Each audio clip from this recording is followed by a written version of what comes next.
Aujourd'hui, nous sommes le Shabbat. Je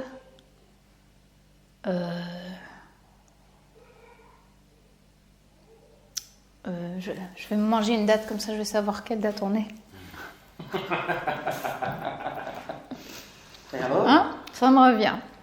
Oui, le Shabbat, 24 août 2019. Voilà, on va commencer. Donc la paracha aujourd'hui, c'est la paracha Ekev, qui commence dans Deutéronome chapitre 7, verset 12. Et on va commencer à lire quelques versets là. Et c'est après que vous aurez entendu ces jugements, les gardant et les faisant. Adonai gardera le pacte et le chérissement qu'il a juré à tes pères. Il t'aimera, te bénira et te multipliera. Il bénira le fruit de ton ventre, le fruit de ta glèbe, tes céréales, ton mou, ton olivet, l'utérus de tes aurochs, les parturitions de tes ovins, sur la glèbe qu'il a juré à tes pères de te donner. Tu seras béni plus que tous les peuples. Il ne sera ni chez toi, ni parmi tes bêtes de mâles ou de femelles stériles. Adonai écartera de toi toute maladie. Toutes les dolences malignes de Mitzraïm que tu as connues, il ne les mettra pas en toi. Il les donnera à tous tes haineux. Alors dans cette paracha, c'est une exhortation de Moshe à continuer à observer les commandements. Donc il parle des bénédictions si on observe. Et on va voir en particulier ce qui nous attend dans la terre promise. Dans la terre promise, donc on va lire chapitre 8, verset 8. Ici on a les 7 espèces de la terre promise. Terre à blé, à orge, à vigne, à figue, à grenade, terre à olive, à huile et à miel. Voici les 7 espèces caractéristiques du pays d'Israël qu'on va passer en revue. Mais d'abord, je voudrais dire que dans cette paracha, à plusieurs reprises, Moshe va mettre en garde le peuple contre le fait de manger et d'ensuite oublier. On a chapitre 8, versets 11 et 12. Garde-toi d'oublier Adonai ton Elohim en ne gardant pas ses ordres, ses jugements, ses règles que je t'ordonne moi-même aujourd'hui, que tu ne manges, ne te rassasies, ne bâtisses de bonnes maisons et n'y habites, etc., etc. Et verset 19, et si tu oubliais Adonai ton Elohim, allant derrière d'autres Elohim, les servant, te prosternant devant eux, j'atteste contre vous aujourd'hui que vous perdriez. Et on a encore un passage, chapitre 11, versets 15 et 16. Je donnerai l'herbe à ton champ, à tes bêtes, mange et rassasie-toi. Prenez garde que votre cœur ne se vulve, etc., etc. Voilà, donc le danger se situe au moment où on mange, qu'on se rassasie, et ensuite on oublie Elohim. C'est pour ça que on a la coutume de faire la Birkat Hamazon après avoir mangé. La Birkat Hamazon sert à remercier Dieu de la bonne terre et de la nourriture et nous rappelle ainsi les commandements et nous empêche d'oublier Elohim. Donc manger c'est une bonne chose, oublier c'est pas une bonne chose. Alors on va voir les 7 espèces plus en détail. Donc on peut disposer les 7 espèces sur l'arbre des séphirotes. Ici ce sont les 7 séphirotes inférieures. Donc l'arbre des séphirotes représente entre autres les attributs divins.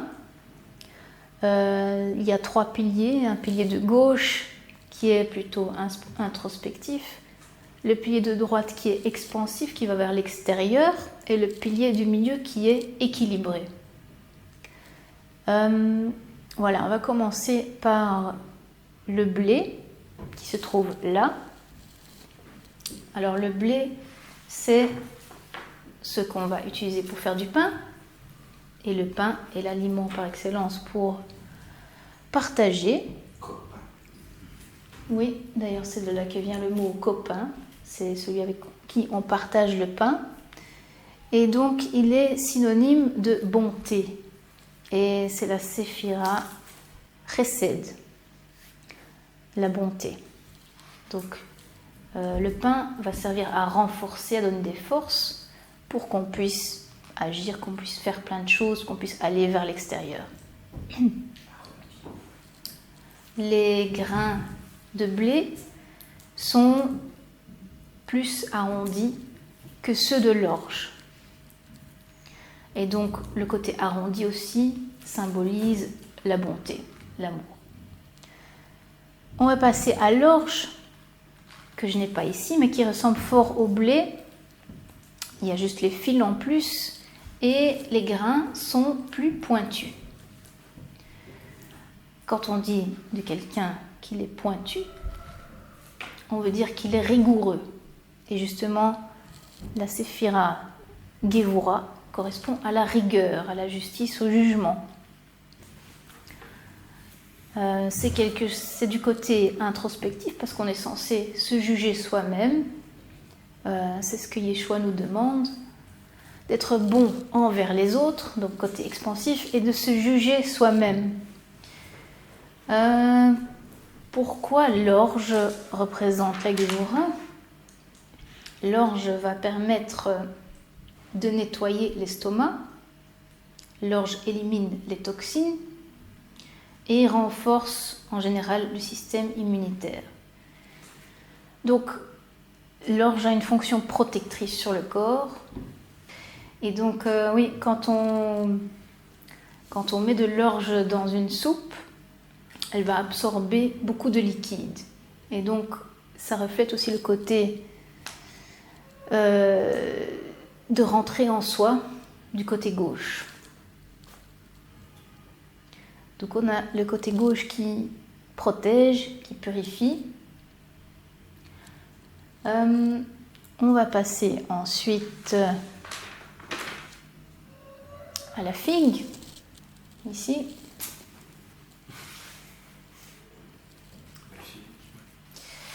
Et le figuier. Donc on a plusieurs passages dans la Torah qui parlent du figuier, dans la Nouvelle Alliance également.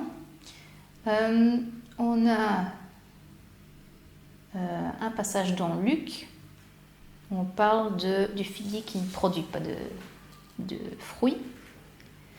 On va le lire, c'est dans Luc 13, versets 6 à 9. C'est Yeshua qui parle. Il dit cet exemple. Un homme avait un figuier planté dans sa vigne. Il vient y chercher du fruit, mais n'en trouve pas. Il dit au vigneron, « Voici 3 ans que je viens chercher du fruit de ce figuier sans en trouver. Coupe-le. Pourquoi épuise-t-il la terre ?» Mais il répond et lui dit, « Adon, laisse-le encore cette année, le temps que je creuse autour et que je lui jette du fumier. Et s'il faisait du fruit à l'avenir?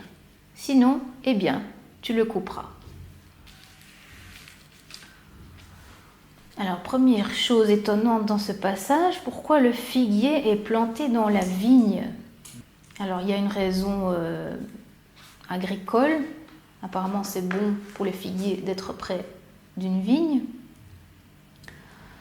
Mais si on considère que la vraie vigne, c'est Yeshua, et le figuier, à maintes reprises dans la Torah, dans la Bible, il représente le peuple d'Israël,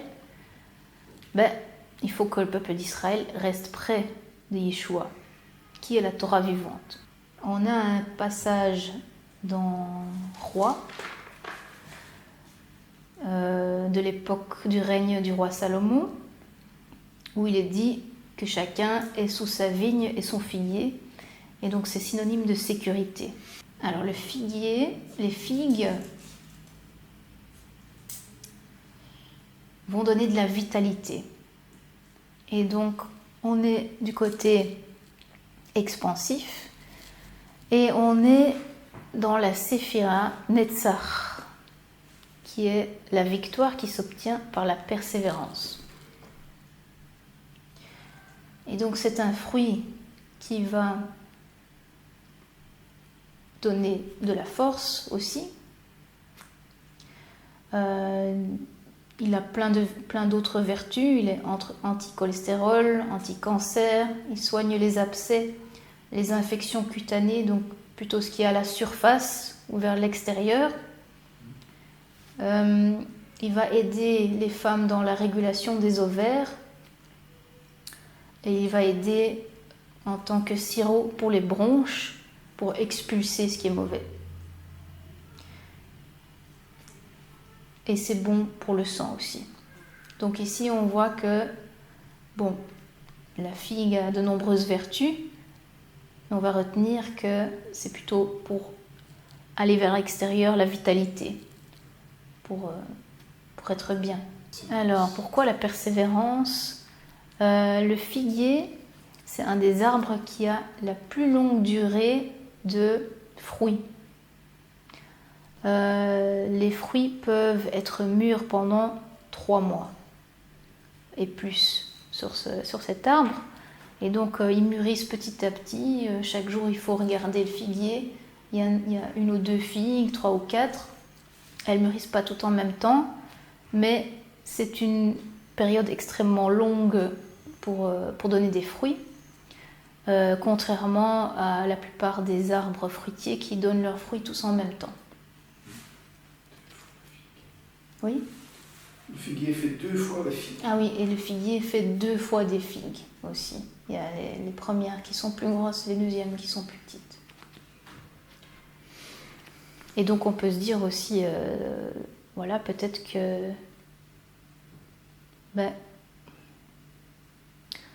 quand Yeshua maudit le figuier, il estime que la persévérance d'Israël n'est pas bonne. Il n'y a pas de persévérance en Israël. Autre chose sur la figue à dire ? Yeshua dit que la fin des temps, on pourra remarquer la fin des temps lorsque le figuier reverdira. Donc lorsque le figuier portera du fruit en Israël, c'est bientôt Mashiach qui est là. C'est-à-dire que lorsque Israël retrouvera toute sa persévérance, donc lorsqu'Israël retrouve sa persévérance, Mashiach revient. Le Messie revient. Ouais, c'est un signe à observer. Et donc on voit aussi que, comme le figuier, il faut regarder tous les jours, regarder derrière les feuilles, mais il faut être, c'est trop fort ça. faut être persévérant dans la veille en fait. Tous les jours, il y a des figues qui se mûrissent sur l'arbre. Ouais. C'est fou ça, c'est bien. Voilà, donc on a fait le pilier de droite. On termine le pilier de gauche avec la grenade, qui symbolise la patience. Et si vous avez déjà essayé d'égrener une grenade, vous savez que ça prend du temps. C'est un très beau fruit qui ornait le bas de la robe du Kohen Agadol, du grand prêtre. Et donc c'était en alternance une grenade et une clochette, une grenade et une clochette. Et c'était pour qu'on sache quand le grand prêtre passait d'un endroit à l'autre. Et il y avait raison de s'inquiéter si on n'entendait plus les clochettes. Et donc disons que ça représente la prudence. Qu'il fallait être prudent en tant que Kohen Gadol, de ne pas faire n'importe quoi durant son service. Alors c'est un C'est un super aliment qui recèle de nombreuses vertus également. On va retenir aussi surtout le renforcement du système immunitaire, comme l'orge, le côté gauche qui renforce le corps. C'est un anti-cancer, un antioxydant, un anti-inflammatoire. Il régule la pression artérielle, permet le traitement de l'arthrite, protège des maladies cardiaques. Il a des vertus antibactériennes, donc toujours de protection. Et il a aussi, apparemment, il agit bien sur la mémoire. Et on l'utilise pour prévenir Alzheimer et les maladies de la mémoire. Et justement, le côté ode qui est la patience et la prudence, nous invite à utiliser notre mémoire pour nous protéger finalement. Parce qu'on va voir plus loin que Dieu nous demande d'avoir une bonne mémoire, de mémoriser des choses qui vont nous aider. Voilà, donc on a terminé le pilier de gauche et on va voir maintenant que le pilier du milieu, c'est l'équilibre. Et on va voir que les aliments qui sont dans le pilier du milieu ont un peu les deux fonctions de protection et renforcement. Donc on va commencer par la vigne. Alors, savez-vous ce qui se passe quand on taille une vigne? Lorsqu'on taille une vigne, lorsqu'on coupe une branche, il y a de l'eau qui sort de la branche. Il y a de l'eau pure qui sort, donc c'est une source d'eau pure. La vigne, la vraie vigne est décrite dans Yochanan chapitre 15. C'est Yeshua qui dit « Je suis la vraie vigne ». On va lire quelques versets. « Moi, je suis la vigne, la vraie, et le Père, le mien, est le vigneron. Tout sarment en moi qui ne porte pas de fruits, il l'enlève, et tout porte fruit, il l'émonde pour qu'il porte plus de fruits. » Et donc, qu'est-ce qui va se passer quand le vigneron va émonder, donc va couper des branches? Il y a de l'eau pure qui va sortir. À l'image de Yeshua sur la croix, qui va être percé et il y a de l'eau qui va sortir de lui. Et donc, c'est le but qu'on ressemble à Yeshua, que des sources d'eau pure jaillissent de notre sein également. Donc la vigne, c'est une source d'eau pure et le raisin va à la fois nourrir le corps et éliminer les toxines. Et qui va aussi procurer de la vitalité, de l'énergie. Et donc on voit qu'il y a les deux fonctions de protection et de renforcement. Le raisin va servir à faire du vin forcément. Et on voit aussi que Yeshua transformer l'eau en vin, mais ici on voit que en fait dans la vigne il y a à la fois l'eau et le vin déjà présents. Voilà, alors le raisin il est vraiment central dans l'arbre des séphirotes, c'est pas pour rien, c'est le niveau du cœur quand on regarde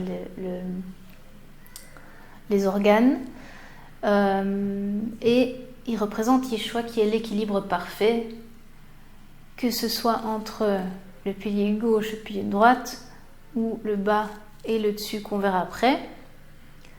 Donc voilà, Yeshua symbolise vraiment l'équilibre et ça nous fait penser à quand il dit que le chemin est étroit. Le chemin qui mène à la vie est étroit, c'est le chemin du milieu, le chemin de l'équilibre. C'est difficile de rester en équilibre. Parfois, on a tendance à passer d'un côté de l'autre. mais le chemin du milieu, c'est celui qu'il faut suivre, le chemin étroit. On continue avec l'olive et l'olivier. Donc ici, on a une bouteille d'huile d'olive. Et ici, on se trouve au niveau du yesod, qui a comme attribut la pureté. Et donc, on a une huile d'olive pure qui est utilisée dans le temple pour donner de la lumière. Et l'huile d'olive et les olives ont aussi de nombreuses vertus pour la santé. L'huile d'olive va purifier le foie, va aider à l'évacuation des selles, va éliminer les pierres au rein et elle est riche en fer. Donc elle permet d'oxygéner l'organisme, elle aide à la production de globules rouges, prévient l'ostéoporose, assure la santé cardiaque et aide en cas d'arthrite et d'ulcère. Donc on voit que tout comme la vigne, l'huile d'olive regroupe des propriétés de protection et de renforcement pour le corps.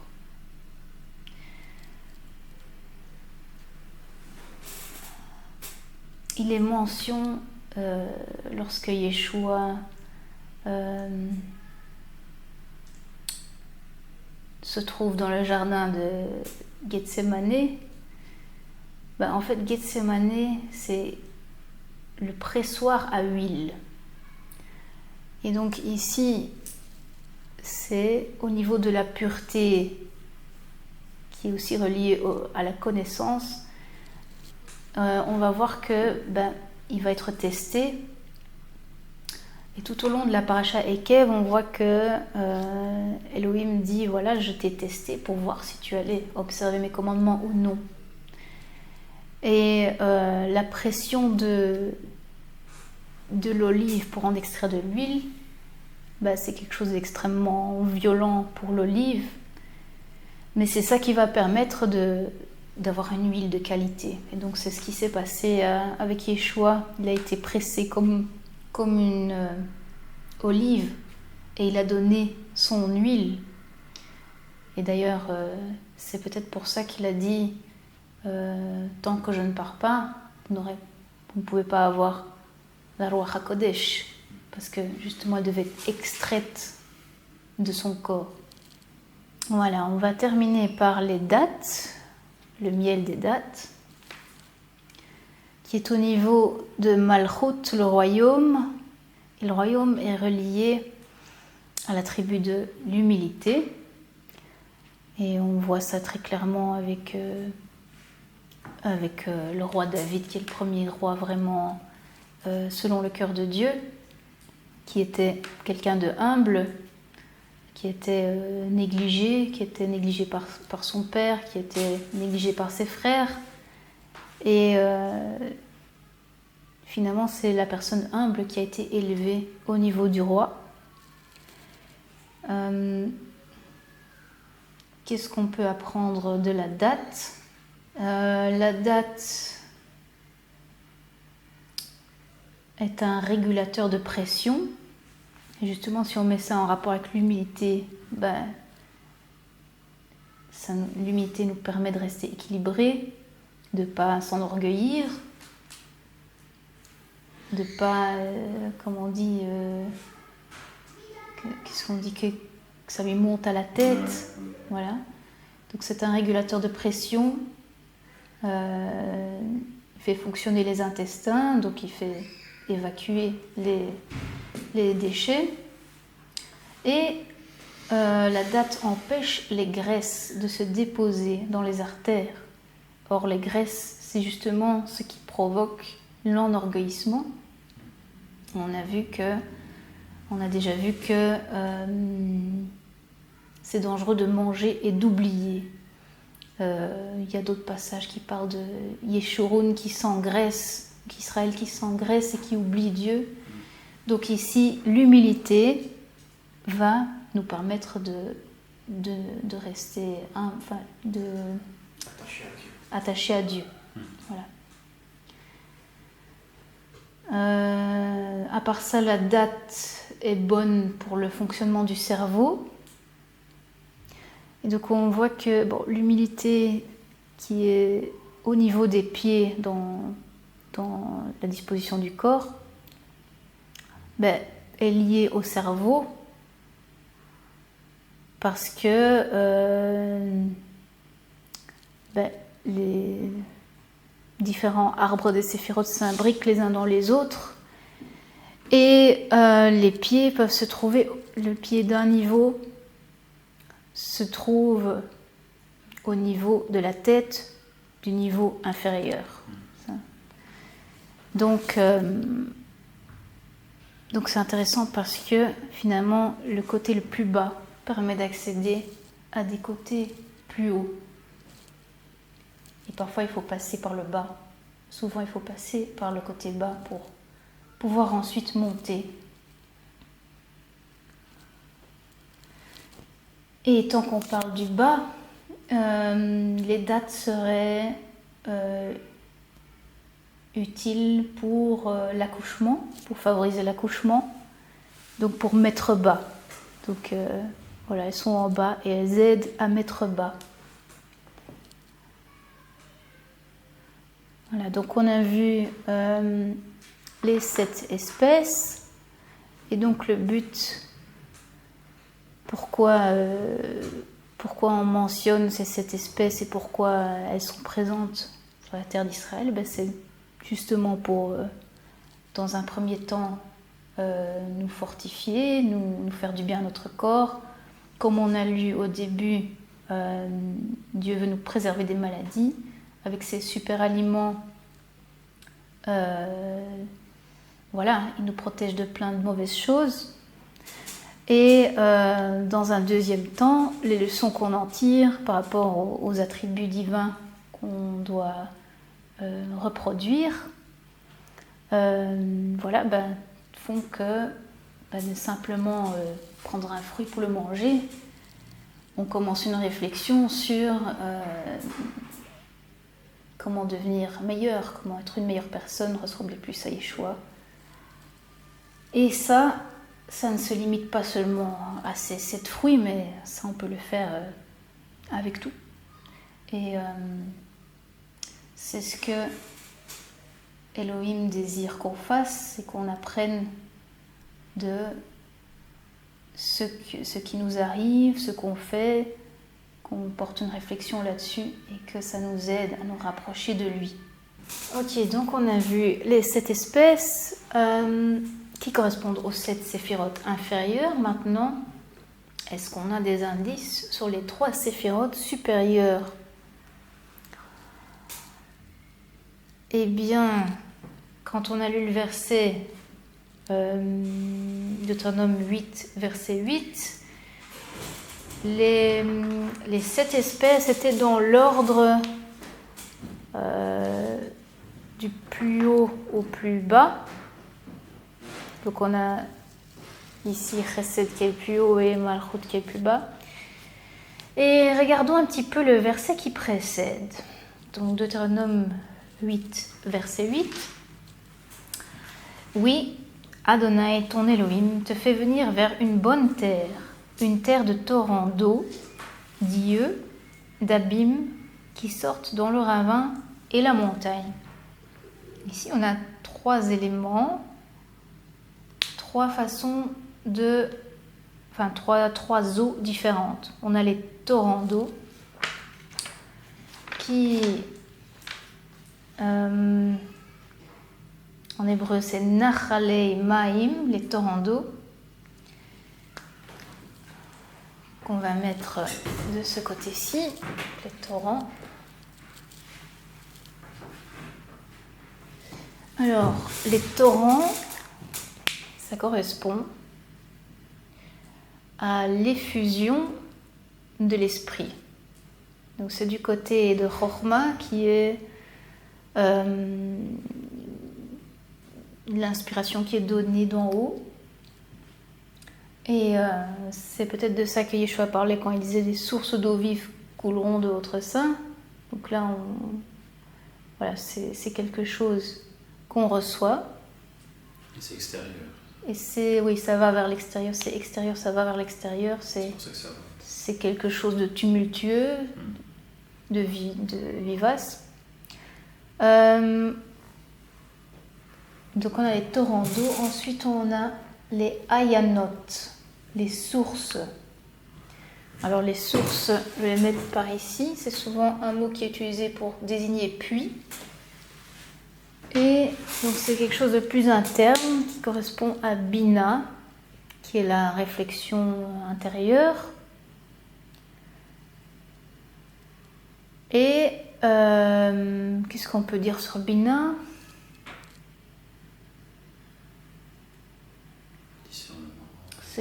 C'est le discernement, c'est aussi, voilà, on se rend compte de certaines choses, on peut faire teshuva, on peut faire retour. Et on voit aussi le lien avec la yin. Oui, c'est le même mot qui désigne aussi l'œil. Donc l'œil, la source, c'est le même mot.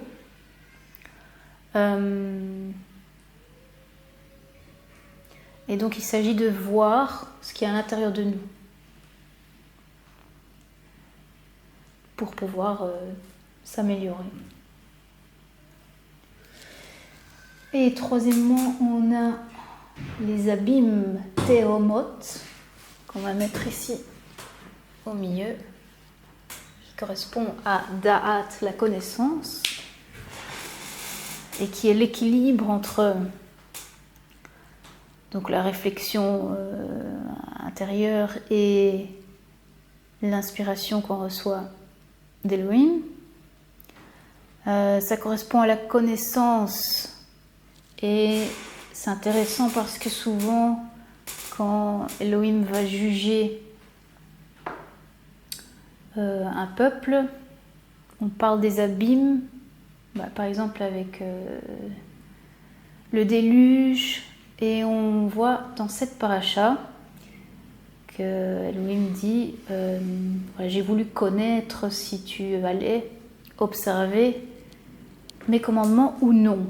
Et donc on voit que l'épreuve, qui peut être comme les abîmes, qui sont souvent aussi dans les psaumes pour décrire les angoisses, les terreurs, vont servir Elohim, vont lui servir de voir si on observe ses commandements ou pas.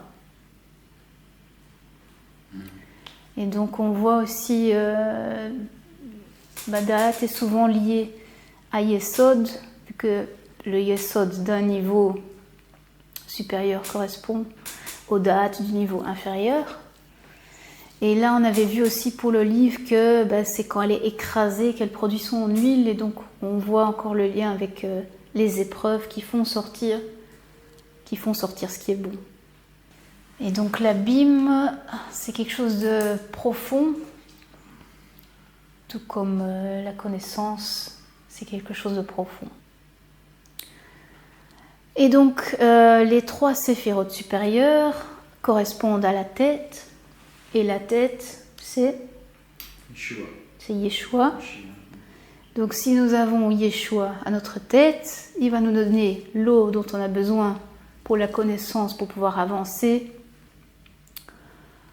l'intuition, la réflexion qu'on a besoin pour avancer, et dans le niveau physique, c'est lui qui donne l'eau à la terre d'Israël pour qu'elle puisse produire ses fruits et pour que nous puissions produire du fruit. Et donc on a tout ce qu'il faut ici pour être guéri au niveau physique et au niveau de l'âme.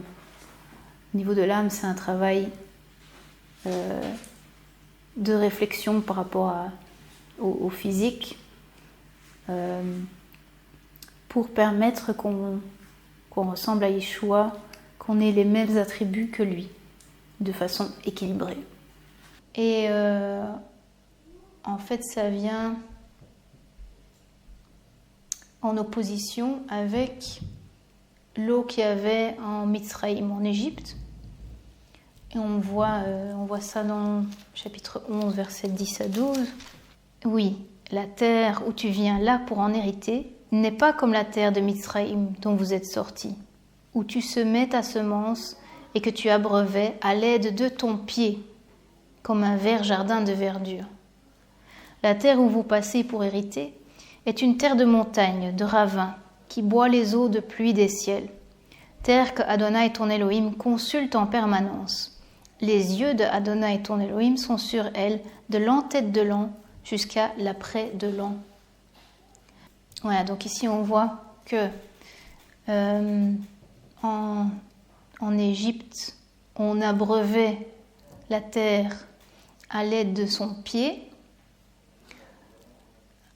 alors que dans la terre d'Israël, c'est complètement différent. Donc on voit la terre d'Égypte, c'était quelque chose de terrestre en fait. Et ici, c'est beaucoup plus complet, beaucoup plus profond, la façon dont la terre est abreuvée. Alors c'est intéressant quand on se rapproche de la fête de Yom Teruah, qui est aussi considérée comme la tête de l'an. Et justement, il y a un verset qui dit que Elohim consulte en permanence la terre, de l'entête de l'an jusqu'à l'après de l'an, donc du début jusqu'à la fin de l'année. Et donc particulièrement à Yom Teruah, tout au long de cette paracha, Moshe va nous exhorter à garder la Torah. Il va nous donner beaucoup de raisons pourquoi c'est bien d'observer la Torah. En gros, c'est pour ton bien. Il y a aussi chapitre 11, verset 8, pour vous fortifier. On a un verset qui nous dit, voilà, tu as compris que Adonai te corrige comme un homme, comme un père corrige son fils. Donc c'est une bonne chose. Et on voit que Adonai a fait passer son peuple par pas mal d'épreuves. Et il y a un verset qui m'a interpellée, c'est chapitre 8, verset 16.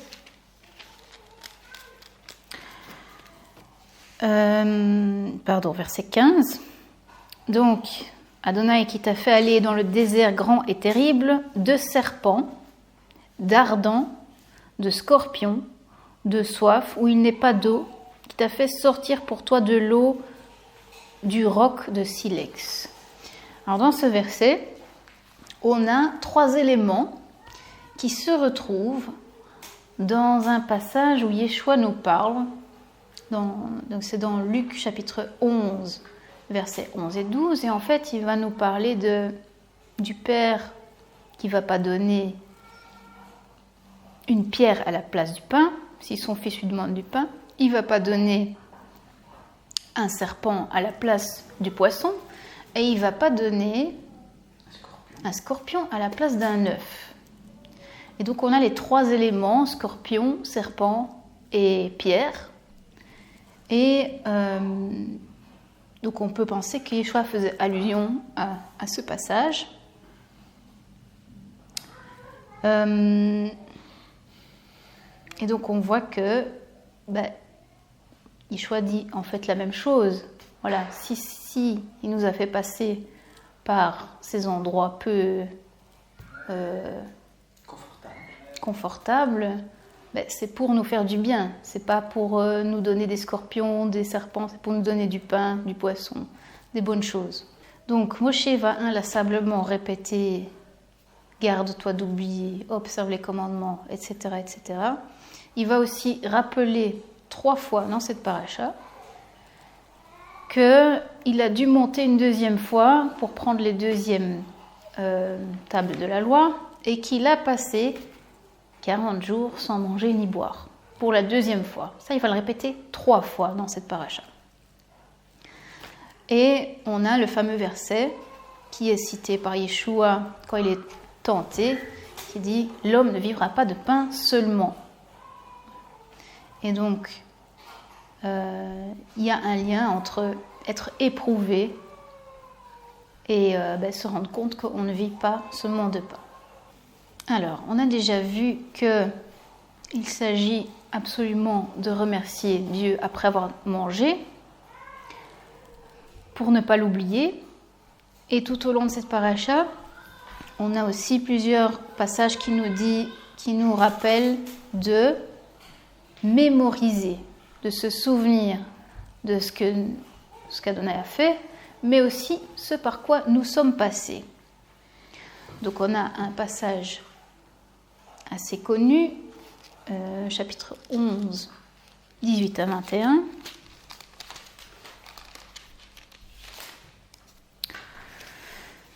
Mettez ces paroles, celles-là, sur votre cœur, sur votre être. Attachez-les en signe sur votre main. Elles seront en diadème entre vos yeux. Enseignez-les à vos fils pour parler d'elles en habitant ta maison, en allant sur la route, en te couchant, en te levant. Écris-les sur les montants de ta maison et sur tes portes. Donc ici, Adonai nous donne une série d'astuces pour ne pas oublier. Donc c'est des choses qu'on doit faire pour ne pas oublier. Donc c'est des signes, il faut parler la Torah continuellement, il faut écrire, il faut faire des choses pour se souvenir. Donc il faut faire ça et il faut aussi faire quelque chose qui est décrit au chapitre 8, verset 2. Mémorise toute la route où t'as fait aller Adonai ton Elohim. Ces 40 ans au désert pour te violenter, t'éprouver, pour pénétrer ce qu'il y a dans ton cœur. Gardes-tu ses ordres ou non? Donc ici on a un commandement, mémorise toute la route où Adonai t'a fait aller. Alors on peut le prendre au sens premier de se souvenir des étapes dans le désert, mais on peut aussi le prendre pour chaque personne individuellement, de faire un bilan sur son passé, ce par quoi nous sommes passés. Et c'est aussi un peu le but de la fête qui approche, Yom Teruah, qui s'appelle aussi Yom Hazikaron, le jour du souvenir, où on dit que Dieu se souvient, mais nous aussi, nous sommes censés nous souvenir de l'année écoulée, avoir une réflexion sur notre vécu et tirer des conclusions pour ne pas devoir encore passer 40 ans dans le désert à nouveau. Donc, une réflexion qui s'impose déjà avec les 3 prières tous les jours. On est censé se juger soi-même. Chaque semaine, avec Shabbat, on a un temps de contemplation, un temps où il est interdit de faire, mais il faut simplement être. Et donc c'est un temps propice à se poser des questions. On a un temps chaque mois avec la nouvelle lune, Rosh Chodesh, qui est censé être un temps d'introspection aussi. On a chacune des fêtes qui nous rappellent à chaque fois des événements. C'est vrai qu'il y a 7 fêtes et 7 espèces. Et donc, je vous invite vraiment à prendre le temps de réfléchir, parce que ça nous évite de devoir repasser par certaines épreuves dont on n'a pas compris le sens. Voilà, alors une dernière chose que je voulais aborder dans cette paracha, c'est donc Moshe, il dit à plusieurs reprises, 3 fois en fait, encore, ne pense pas que c'est par ta justification que Adonai te donne le pays. Ce n'est pas par ta justification, c'est parce que les autres peuples étaient très mauvais, et donc ne pense pas que c'est grâce à ta justification. On va lire, c'est dans chapitre 9, versets 4, 5 et 6. Donc dans ces 3 versets, il le dit à 3 fois. Tu ne diras pas en ton cœur quand Adonai ton Elohim les boutera, donc les ennemis, en face de toi pour dire « Grâce à ma justification, Adonai m'a fait venir pour hériter cette terre. » par le crime de ces nations, Adonai les déshéritera en face de toi. Ce n'est pas par ta justification, par la droiture de ton cœur que tu viens hériter leur terre, mais à cause du crime de ces nations. Adonai, ton Elohim, les déshéritera en face de toi pour réaliser la parole que Adonai, ton Elohim, a jurée à Abraham, à Yitzhak, à Yaakov. Sache que Adonai, ton Elohim, te donnera cette bonne terre pour en hériter, mais non par ta justification, car tu es un peuple dur de nuque, toi.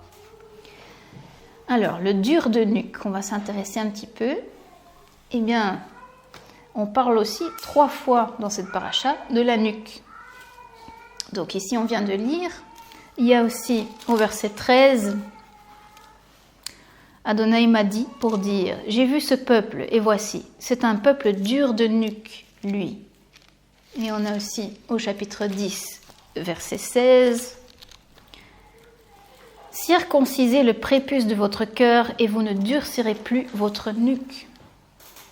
Alors là, c'est intéressant parce qu'on a la nuque qui est mise en rapport avec le prépuce du cœur. Alors on va voir un petit peu si on peut voir quelque chose dans l'hébreu par rapport à ça. Alors le prépuce, dans ce verset, c'est orlat, normalement c'est orla, le prépuce, ça s'écrit comme ça. Attends, je vais recommencer.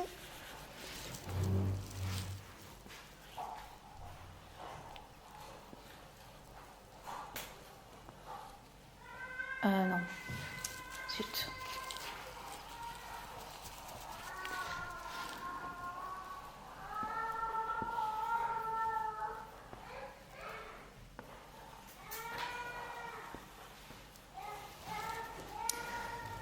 On a orla, donc le prépuce, je vais le mettre ici.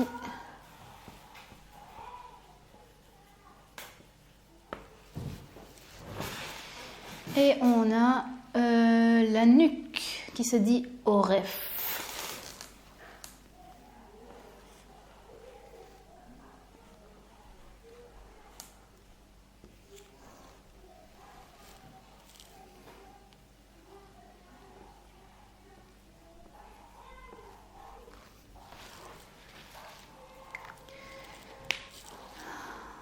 Alors, qu'est-ce qu'on voit ? Il y a 2 lettres identiques ici.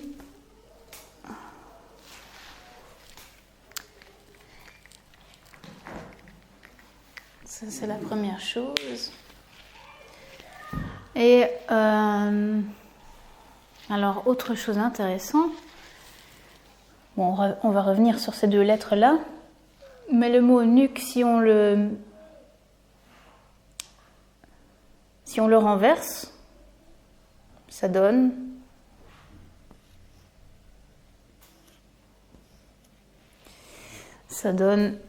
Paro, qui est Pharaon. Voilà, c'est pas top avec les machins là.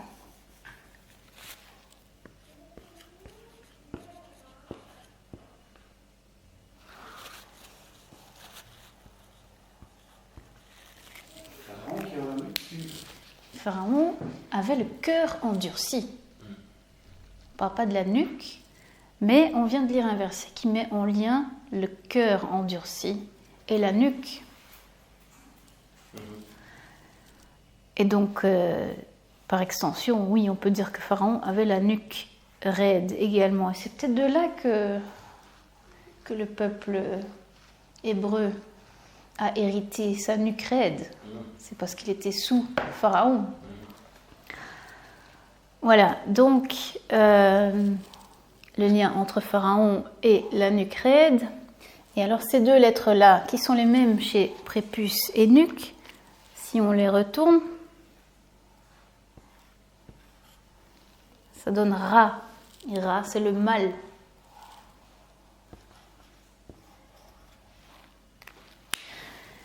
Et donc le prépuce, c'est quelque chose qu'il faut enlever.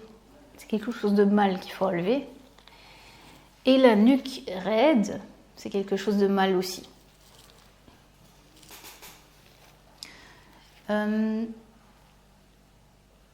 Donc la nuque raide est synonyme d'arrogance. Les 3 lettres représentent ici l'œil, la tête et la bouche.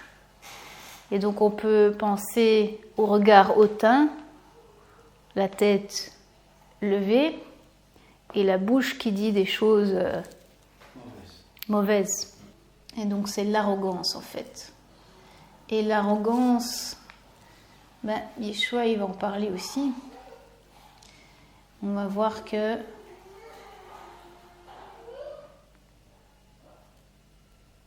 il y a quelqu'un aussi dans la Nouvelle Alliance qui dit « Ma force, ma vigueur a fait cela ». Et c'est l'histoire du fou qui thésaurise. Dans Luc chapitre 12, 16 à 21. Yeshua leur donne un exemple et dit « Le domaine d'un homme riche produit beaucoup. Il fait réflexion en lui-même et dit « Que ferai-je ? Je n'ai pas où rassembler mes fruits. » Il dit « Je ferai cela, j'abattrai mes granges et j'en bâtirai de plus grandes. J'y rassemblerai tout mon blé et mes biens.